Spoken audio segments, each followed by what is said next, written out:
мемлекет басшысының тапсырмасымен қолға алынған тікелей субсидиялаудан қолжетімді кредиттеуге көшу бастамасын толық қолдайтынымызды айтқымыз келеді.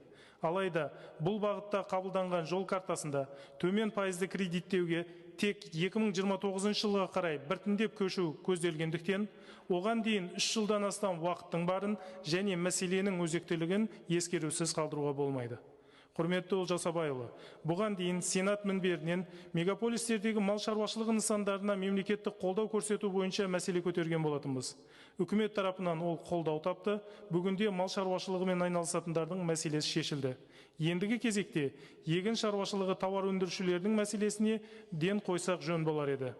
Өйткені жер ресурстарын ұтымды пайдалану және фермерлерді қолдау еліміздің азық-түлік қауіпсіздігін қамтамасыз етудің басты шарты.